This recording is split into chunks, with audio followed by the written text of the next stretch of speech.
Bonjour. À la demande quasi générale, et bon, surtout parce que j'aime ça, je vais vous parler encore une fois, vous raconter des histoires, et vous allez découvrir quelques secrets, ou plutôt des codes et des clés. Vous avez visionné la première vidéo, 1h15 environ, la deuxième, plus courte, 25 minutes. Alors, comme le dit le proverbe, jamais deux sans trois. Alors bien sûr, ceux qui me connaissent me diront, une expression de ta part, c'est rare, hein? Qu'est-ce qui se passe? Bon, alors, comme auparavant, creusons. Une expression, avec ou sans pelle, par les mots et l'imagination. Jamais deux sans trois. Pourquoi? Quand on fait les choses deux fois, il y a forcément une troisième? C'est bizarre quand même, non? Premier réflexe, idiot, bête, stupide, du 21e siècle, on va sur Internet. Et là, bien fait pour moi, on trouve tout et n'importe quoi. Allez-y, hein, vous verrez par vous-même. Hein. Tapez jamais 203 et vous serez noyé dans la nébuleuse d'informations par ces courants et ces torrents. Alors on va faire autrement. Réfléchir par nous-mêmes, le plus simplement possible, sans préjugés. Et comme d'habitude, l'esprit ouvert, à l'affût de la moindre sonorité, de la petite image ou d'un signe du ciel. Réfléchir, c'est déjà regarder au fond de nous, comme le miroir réfléchit la lumière en la captant et en la modifiant. Nous devons capter les informations en les restituant et en tirer le bon sens, le sens de la lumière, de la réflexion. Réfléchir, c'est aussi réfléchir, c'est-à-dire fléchir au sens s'ouvrir, avoir l'esprit ouvert, quasiment religieux, pour que la lumière passe, sans contrainte, sans obstacle, et le meilleur jaillira, comme un prisme qui délivre l'arc-en-ciel, enraciné au plus profond de la lumière blanche de nos entrailles. C'est aussi comme le diamant. Formé de carbone, il est plus lumineux que le charbon, formé lui aussi du même carbone. Sauf que le carbone du diamant est droit, aligné, sérieux, ouvert, sans contrainte, sans stress. Il laisse passer la lumière, alors que le carbone du charbon n'est que chaos inerte, sans organisation, et fait donc obstacle à cette même lumière. Il est donc noir et terne. Mais le charbon reste toutefois un bon char, car il a en lui les mêmes gènes que le diamant. Le diamant, dit amant, le double amant. Aimant les dieux, donc. Bref. Cela signifie, entre parenthèses, qu'un diamant peut être obtenu à partir d'un bout de charbon. Oui, bien sûr. Comme le plus bel or peut être obtenu à partir d'un lugubre plomb. Ne pas se mettre de barrière, donc, par des préjugés stupides, si nombreux dans notre société actuelle. On réfléchit. Alors, on réfléchit, donc on fléchit une fois pour laisser passer l'information sans la déformer. On la capte. On la prend avec nous. Littéralement, qu'on prend avec nous. On comprend donc. Puis on réfléchit pour la restituer avec toute la compréhension que l'on en a faite. Les principes de la réflexion en optique, comme sur l'image que vous voyez, sont les mêmes que celles de la pensée, telles que je vous ai les décrites. Ni plus ni moins. Alors, revenons à nos 203 donc. Vocalement, numériquement, comme nous l'avons dit précédemment, avec un esprit ouvert. Alors, premièrement, jamais 203. On apprend. On nous dit plutôt, parce que ce que l'on apprend, on le prend. Moi, je fais attention à ce que l'on me dit. Je réfléchis. Alors on nous dit les choses se réalisent 3 fois lorsqu'elles se réalisent 2 fois. C'est bien ça, hein, au sens littéral, jamais 2 sans 3. Bah, franchement, c'est nul, hein, c'est juste pas vrai, hein, c'est juste, non, c'est faux. Voyez de vous-même, vous trouverez forcément une chose que vous avez faite 2 fois et que vous ne referez pas une 3e fois aujourd'hui. Alors, pourquoi on nous dit ça? Depuis des siècles en plus. Et on continue. On nous ment? 203. Ben déjà le nombre 203. 203, c'est la voiture, la Peugeot 203. Ancienne, mais elle existe encore. Bon, quoi dire? Pas grand-chose. Quoique, Peugeot, on va en reparler dans la suite, plusieurs fois même. Vous verrez. Jamais 203, c'est aussi jamais 203. 3. Ville de drame et de gloire. Ça colle? Il faut donc aller plus loin. Quand on réfléchit un peu plus, eh bien, on se rend compte que bah, c'est vrai, jamais 203, oui, mais plutôt pour que les choses se créent. En cuisine déjà, il n'y a rien qui se crée avec 2 aliments seuls. Pour qu'ils prennent, il faut toujours un troisième, une sorte de catalyseur. Du pain, par exemple, la base, hein. Tout simplement, bah, c'est de la farine et de l'eau. Et pour que le pain se crée, il faut ce troisième ingrédient, la levure. Du pain et de l'eau, ça ne donnera rien. Mais avec la levure, la cuisson, on aura du pain. Regardez, hein, en cuisine, il n'y a jamais 2 ingrédients, mais 3 au minimum. Et le troisième, bon, ça peut être du sel, des épices, de l'huile ou autre chose. En religion, c'est la Trinité. Le Père, le Fils et le Saint-Esprit. Pour engendrer toute chose, il nous faut donc déjà 2 éléments, à la base, la source, et un troisième, qui va permettre cette création, une sorte de catalyseur. C'est le feu secret. Vous pouvez prendre 2 personnes qui s'attirent, mais il leur faut ce feu secret pour les rendre amoureux et créer une autre vie. Toute chose possède un corps physique et un corps spirituel. Mais pour obtenir une vie, il faut une troisième chose. C'est la force vitale. Ben, c'est l'alchimie qui prend. Le soufre et le mercure ne se marient qu'avec le sel. Tout seul, il n'engendre rien. L'enfant roi naît de ce soufre et de ce mercure, à partir d'un œuf. Donc c'est bien ça. Jamais d'œuf sans roi, jamais 2 sans roi, jamais 2 sans 3. Vous voyez, on y revient. On le retrouve partout, ce 203, ce 2 et ce 3. Même dans les cantines, les 3 petits cochons. Ben, c'est bien avec le troisième, qui construit sa maison en briques, que le loup est vaincu. Donc cette expression, c'est plutôt, si tu veux créer, fabriquer, il nous faut les ingrédients premiers, bien sûr, mais aussi une autre matière, une sorte de feu secret, qui joue le rôle de catalyseur, comme on l'a dit. C'est le troisième œil.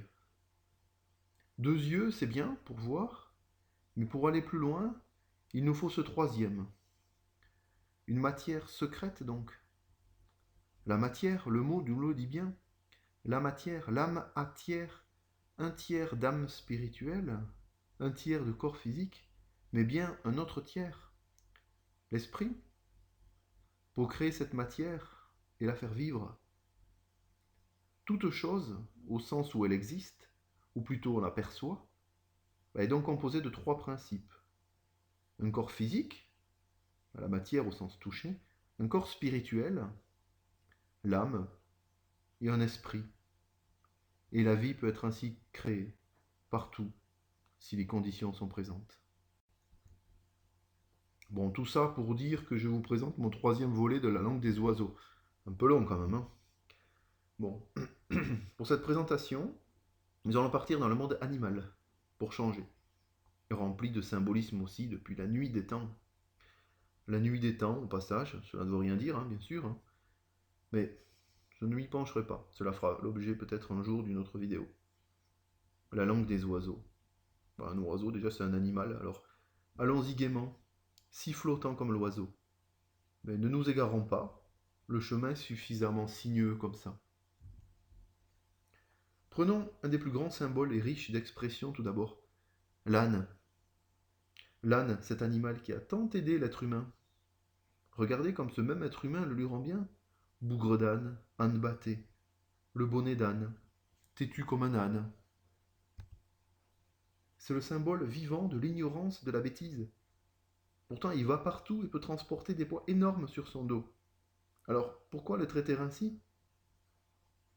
Même dans le dictionnaire, regardez tous les mots qui commencent par âne. Dans la liste, le premier, c'est quoi? Anéanti.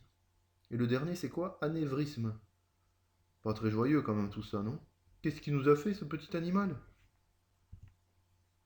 Donc au terme figuré, mais comme au sens réel, il porte sa croix. Ben, regardez, hein, sur son dos, sur les ânes gris de Provence, elle n'est plus commun. Il y a une sorte de croix sur son pelage, sur le dos. Une croix que l'on appelle croix de Saint-André. Bon, la prochaine fois que vous en voyez un, regardez, hein, vous verrez cette croix, c'est bizarre, non? Et il n'y a pas d'autre animal comme celui-là. La croix du Christ, c'est elle. Autre fait étrange, quel animal portait Jésus quand il est entré dans Jérusalem? Un âne. Pas un cheval, hein, ni un chameau, un âne. Et l'âne était présent dans la bergerie où est né Jésus. Il fait partie des animaux de la crèche. Regardez, hein, vous le verrez, vous le trouverez. Un petit âne. Bon, oui. Vous allez dire encore une fois, hein, c'est un peu tiré par les cheveux tout ça. Hein. Ben non, c'est tiré par des ânes. Ces mêmes ânes qui croient tout ce qu'on leur raconte. Bref. Bon. Mais quand même, l'âne, il est particulièrement méprisé. Hein. On pourrait dire presque trahi par l'être humain. Encore une fois, il porte sa croix, au sens propre comme au sens figuré. Et pour quelle raison alors? On se trompe alors en utilisant ces expressions? Qu'est-ce qu'il a de si mal, cet âne? L'âne y mal. L'animal, l'âne est mal. Bon, hein, vous voyez, hein, même dans le nom. Alors il nous cache forcément quelque chose. Bon, je vous laisse méditer un peu sur tout ça. Parmi les animaux qui font couler beaucoup d'encre, hein, il y a aussi le corbeau. C'est le plus fort symbole de mystère.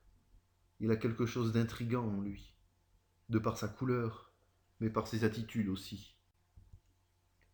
On dit qu'il picore les orbites des morts et dévore les yeux sur les champs de bataille. Bon, pas très joyeux tout ça. Hein. Comme l'âne, pourtant, il aide beaucoup. Selon la tradition chrétienne, c'est lui qui a été envoyé le premier par Noé pour voir la terre après le déluge. Ce noir, luisant et sombre, en fait de lui un lien direct avec la mort. Et tout ce qui est en relation avec la mort, dans nos civilisations actuelles, c'est à bannir, à rejeter, à détruire. Pourtant le corbeau est un beau corps, symbole du volatile noir, du premier œuvre, l'œuvre au noir des alchimistes dans la tradition hermétique. C'est le caput mortuum. Et c'est bien cela, l'animal nous révèle que nous sommes sur le bon chemin. Comme Noé qui a envoyé le corbeau entrevoir la terre, les alchimistes y voient le début de l'œuvre, le noir, qui donnera naissance au blanc, deuxième œuvre, après la purification par la putréfaction. Et le blanc, c'est la colombe, qui a été envoyée par la suite par Noé, sans retour du corbeau. Puis c'est le rouge, le troisième œuvre, le phénix des philosophes. C'est la terre promise, enfin, après le déluge. C'est l'âne qui entre dans Jérusalem, la terre promise là aussi. Comme pour l'âne, les relations symboliques, réelles et religieuses sont étrangement liées. Vous voyez, la croix de l'âne qui portait Jésus, le corbeau sur la piste du bon chemin, la terre promise dans les deux cas. Donc on voit donc à partir de ces deux animaux des codes, des secrets, étudiés, détaillés, décortiqués par les alchimistes, et que la religion a donc caché et banni en les réduisant à un triste sort de mépris pour toute l'humanité. Pourtant, ils nous montrent la route, encore une fois, tous les deux, l'âne, celui de la terre promise, et le corbeau, la route des ténèbres vers la lumière, une clé pour la réalisation de l'œuvre alchimique. Alors vous voyez, hein, sans approfondir, sans réfléchir, on peut nous faire croire tout ce que l'on veut et nous détourner des choses les plus merveilleuses de la nature. Et la religion, il sait y faire. C'est pour cela, comme je l'ai déjà dit dans la vidéo précédente, qu'il faut aller là où tout se cache, dans la crypte pour décrypter. Sortir hors de la crypte les plus grands trésors et dans les secrets où tout se crée. Si l'on reste dans ce registre, la religion, les animaux, les secrets, les codes, le premier qui nous vient à l'esprit, tout de suite, c'est le serpent. Biblique et à l'origine du monde, il est là. Et comme l'âne et le corbeau, il est plutôt associé dans la pensée populaire au mal absolu. C'est lui qui a donné une pomme à Ève dans le jardin d'Éden. Ce qui n'est déjà pas la vérité en lisant sérieusement et correctement la Bible. Mais bon, ça, c'est une autre histoire qui fera l'objet là aussi d'une autre vidéo sans aucun doute.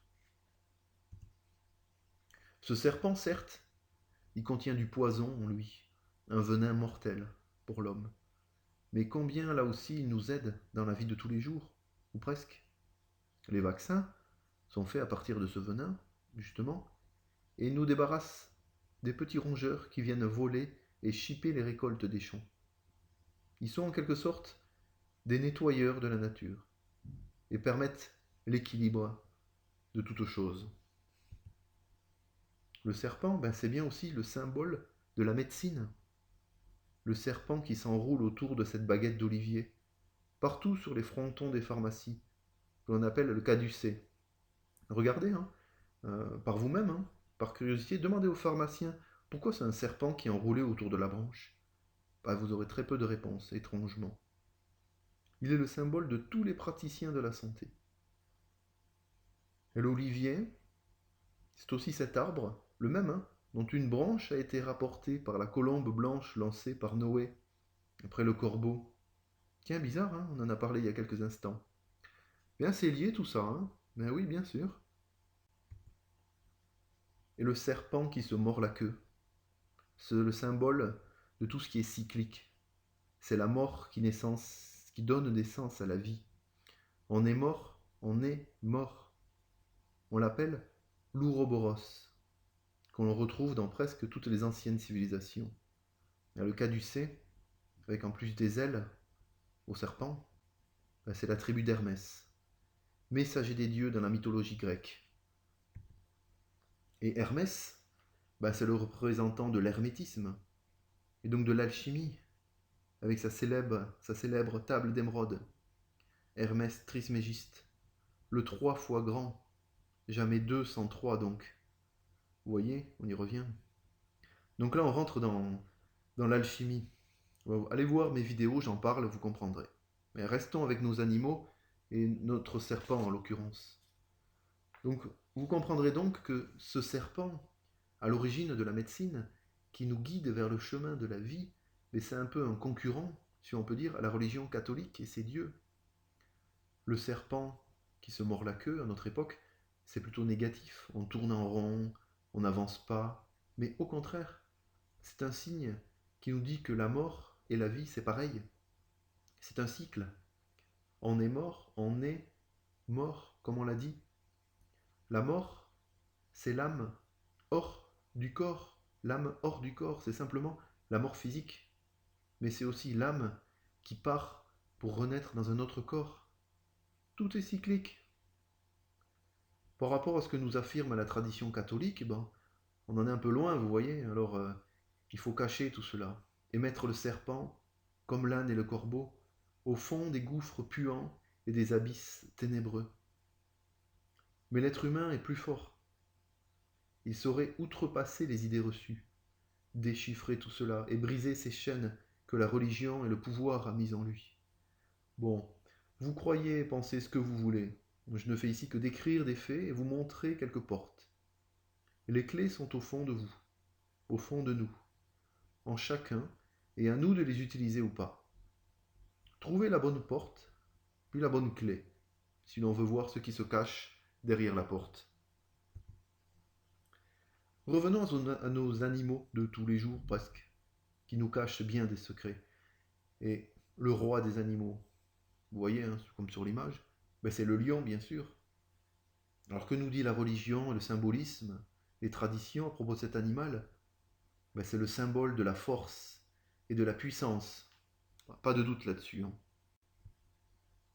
D'ailleurs, le lion, ben, on le retrouve dans de très nombreux logos. Peugeot, par exemple. Vous vous souvenez, la 203, 203?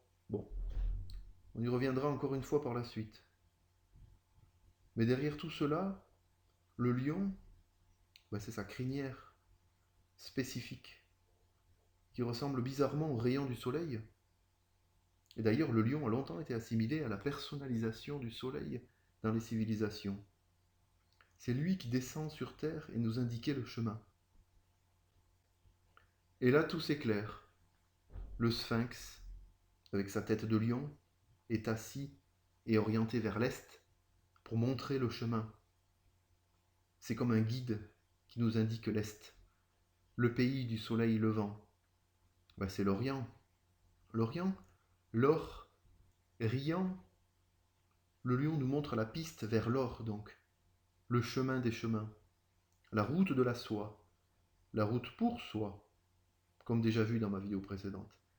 Ben, c'est la route de la terre promise, donc, comme l'âne et le corbeau. Et si l'on revient sur ce célèbre logo, le lion de Peugeot, vous avez vu, eh bien, cherchez et regardez comment était la première version à l'origine, en 1858. Ben, le voici. Un lion sur une flèche, indiquant un chemin, un sens, une direction. Je n'ai rien inventé, hein. Cherchez, vous verrez. Hein. Bizarre, non? Le lion, il est même un signe présent dans l'astrologie. Lié à quoi? Le soleil, bien sûr, avec le feu. Sa queue, d'ailleurs, ressemble beaucoup à une mèche enflammée. Regardez, vous verrez. Et la période de l'année du signe astrologique Lion, c'est quoi? À partir du 21 juillet, la période la plus chaude de l'année, comme par hasard, où le soleil exprime toute sa puissance. Pour être fort, pour être riche, spirituellement bien sûr, pour maîtriser le feu, bien suis le chemin de l'or riant, vers l'Orient, suis le chemin du lion. Pour la religion, catholique en particulier, hein, bon c'est pas terrible, hein, l'Orient c'est plutôt une terre de barbares pour elle. Mais les codes sont là, bien présents, ancrés. Il faut juste les décrypter, en réfléchissant, comme le miroir. Alors on continue parmi ces animaux, puis on va changer, puis passer à un oiseau, un autre roi, celui des airs, l'aigle, le roi du ciel.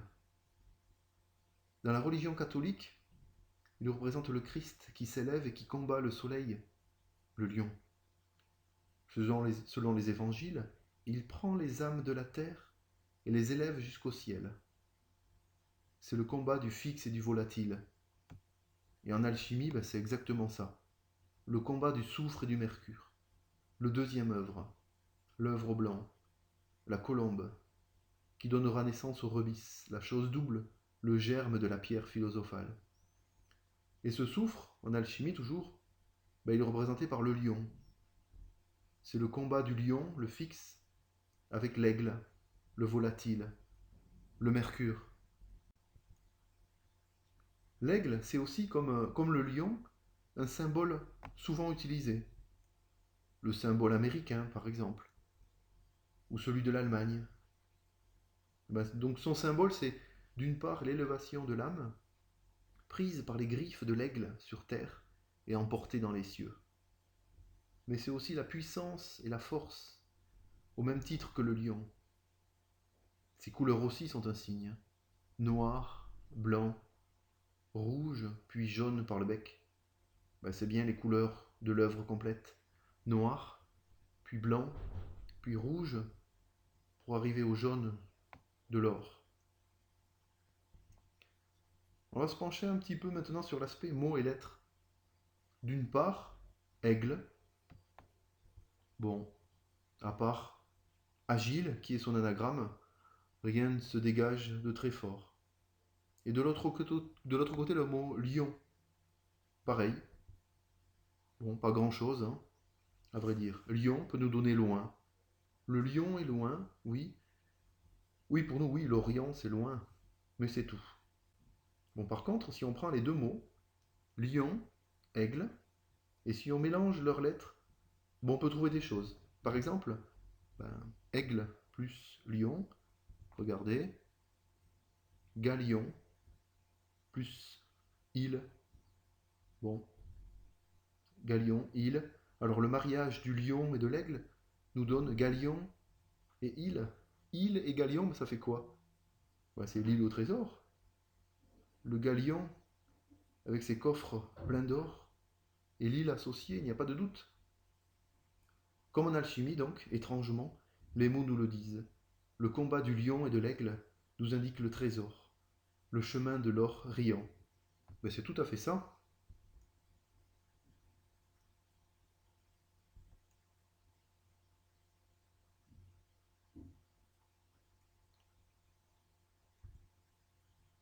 Lion et aigle, vous voyez, ils sont toujours liés. Ils se combattent. Le fixe et le volatile. Chacun a besoin de l'autre pour obtenir le trésor. L'aigle est agile et combat le lion qui est loin. C'est le galion qui navigue vers l'île à la recherche du trésor. Comme Noé et son arche à la recherche d'une terre sainte en lâchant le corbeau. Ou Jésus entrant dans le royaume de Jérusalem sur son âne. Tout est lié étrangement. Pas de hasard là-dedans. Et encore moins de coïncidence.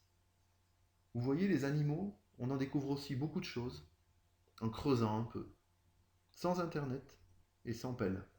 Animaux. Âne et mots.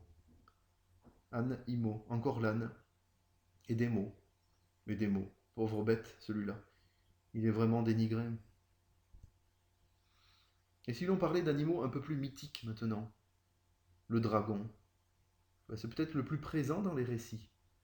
Alors quand on pense au dragon, c'est bien sûr un chevalier qui combat pour un trésor ou une princesse. En Chine, c'est le plus puissant, le protecteur, le symbole.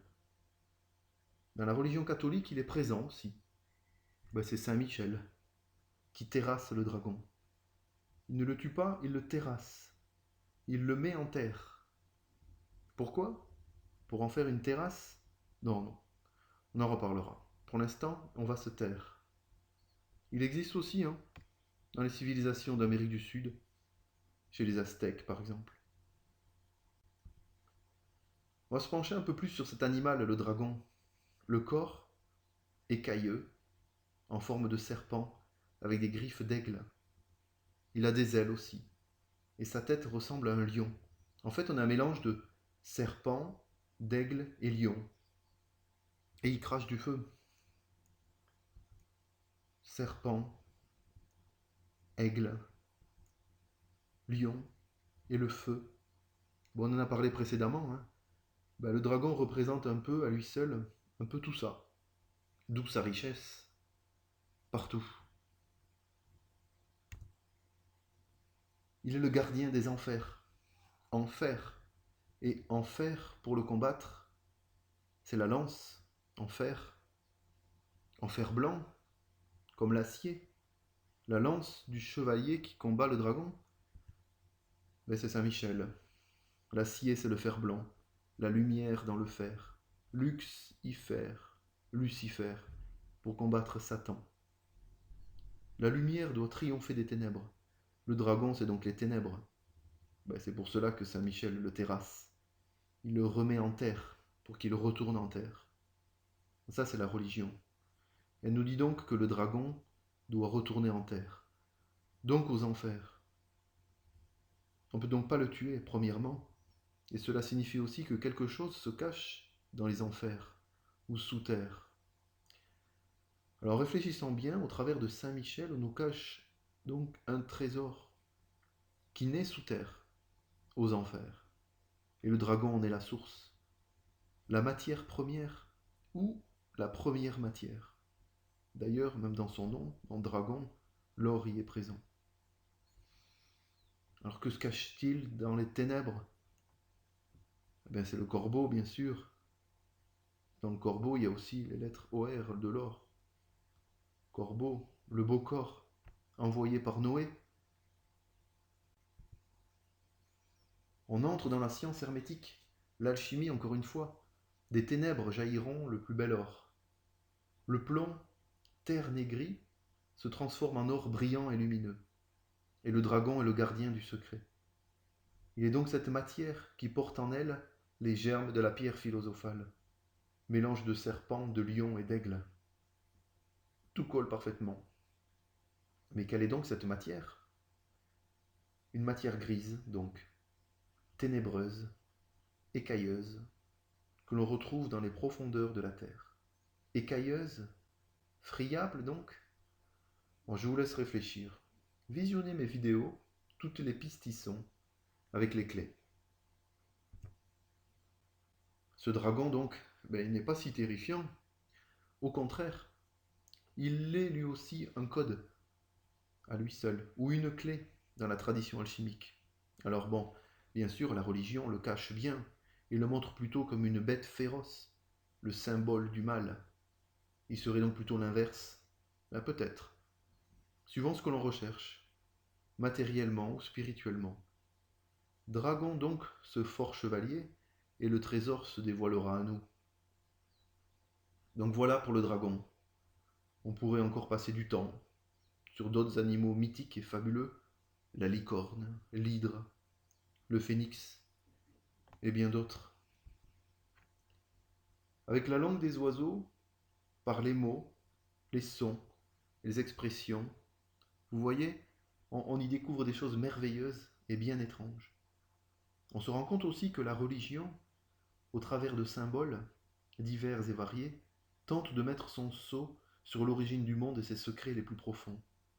Dieu, ses disciples, le bien et le mal ne sont peut-être que des sortes de patchs, des écrans de fumée, pour nous faire croire par la peur ce qu'elle veut et dissimuler les vrais trésors. Alors, êtres humains, soyons plus forts. Ouvrons notre esprit, creusons et décryptons. Tous les secrets sont dans la nature. Ne nous laissons pas berner par les beaux discours et la belle parole, car la religion du monde n'est rien d'autre que l'origine du démon.